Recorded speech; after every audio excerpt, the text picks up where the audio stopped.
So many hills.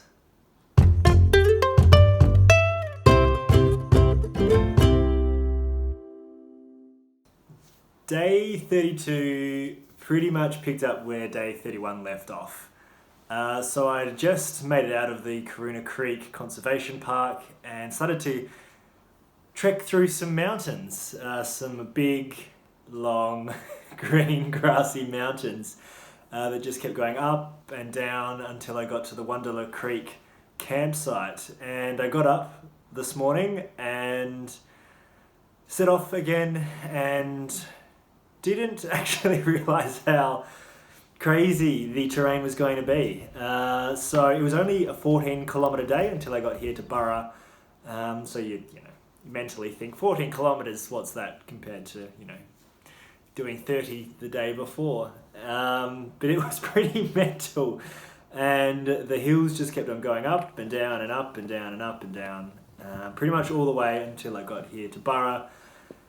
And yeah, so it had been quite a few days since I'd had a PowerPoint, and on entry here to Burra, my phone actually ran out. So by the time I got most of the way here, I was basically going via map, going via memory.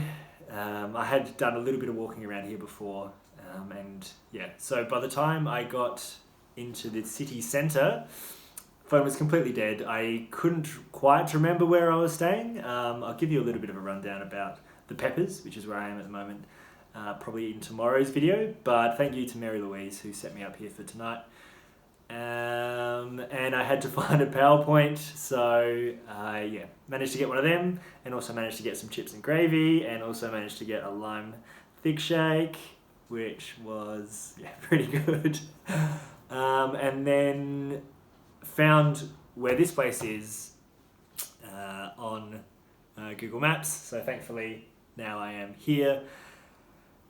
So it's been a bit of running around today, in every sense of the word, but I've just got here and the place is spectacular, and I have just spied that there is a bath. I know, I can feel the jealous vibes, get them out of the way. I'm going to be soaking in that for a little while, I suspect, now, and then head back into town to grab some food later on. So I'll check in with you after I am extraordinarily refreshed this time tomorrow. Catch ya.